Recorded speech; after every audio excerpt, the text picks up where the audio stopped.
আসসালামু আলাইকুম দর্শক, ইতিমধ্যে আপনারা অনেকে অবগত আছেন চাঁদপুর জেলা শাহরাস্তি উপজেলার অন্তর্গত মেহার যে রেল স্টেশন আছে সেই রেল স্টেশনের পাশেই একটি দুর্ঘটনা ঘটেছে। সেখানে একটি যুবকের মাথাবিহীন লাশ পাওয়া গিয়েছে। তবে এখন পর্যন্ত নিশ্চিত হওয়া যায়নি এই লাশটি অথবা এই মরদেহটি বা তার যে পরিবার, কাউকে এখন পর্যন্ত খুঁজে পাওয়া যায়নি। আপনারা ইতিমধ্যে দেখতে পাচ্ছেন এখানে অনেক উৎসুক জনতার ভিড় ইতিমধ্যে আপনারা খেয়াল করেছেন। সবাই এখন পর্যন্ত কেউ নিশ্চিত করতে পারেনি এই ভদ্রলোকের বাড়ি কোথায় এবং কে বা কাহারা, অথবা এই যে মরার যে তথ্যটা, এই তথ্যটার এখনো সঠিকতা খুঁজে পাওয়া যায়নি। যদিও আশেপাশের যে মানুষগুলো আছে আমরা যদি তাদের সাথে কথা বলি, তারা হয়তো ইতিমধ্যে আমরা দুই একজনের কাছ থেকে জানার চেষ্টা করব আসলে এই যে মর্মান্তিক যে ঘটনাটি ঘটেছে সেই ঘটনার সূত্রপাত কিভাবে, এখনো কি কেউ জানতে পেরেছে কিনা আসলে। আসসালামু আলাইকুম।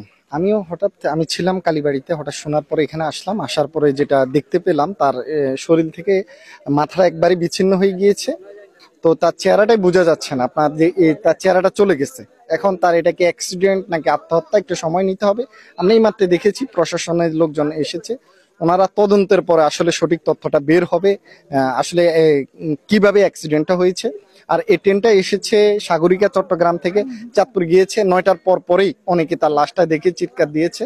তো এই সময়ে অনেকে এখানে এসেছে আসলে আসলে কার মায়ের বুক খালি হয়েছে, কার আত্মীয় স্বজন, কারো না কারো প্রিয়জন ছিল।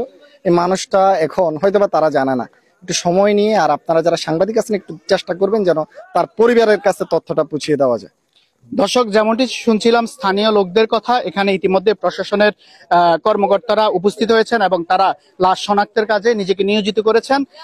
প্রায় 9টার দিকেই চট্টগ্রাম থেকে চাঁদপুর গ্রামী যে মেঘনা ট্রেন আছে, এই মেঘনা ট্রেনটি ক্রস করার পরে এই লাশটিকে এখানে দেখতে পাওয়া যায়, যেখানে মাথা মস্তক বিচ্ছিন্ন একটি দেহ, একটি নিথর দেহ এই আমার পাশেই পড়ে আছে। আপনারা দেখতে পাচ্ছেন এখানে লাশটিকে ঘিরে অনেক মানুষ ইতিমধ্যে আপনারা দেখতে পাচ্ছেন।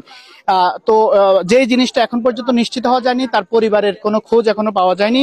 যদি এমন কেউ থেকে থাকেন 5ডিসির জন্য অথবা কন্টেন্ট অথবা ফেসবুক সোশ্যাল মিডিয়ার কল্যাণের জন্যই মূলত লাস্টটিকে এই ভিডিও স্ক্রিনে দেখানো সম্ভব হচ্ছে না, তারপরেও আমরা চেষ্টা করব আপনাদেরকে কিছুটা শেষের যে অংশটা আপনাদেরকে দেখানোর চেষ্টা করব। আপনারা যদি কেউ এই ভদ্রলোকের পরিবারের খোঁজ পেয়ে থাকেন অবশ্যই তার পরিবারের কাছে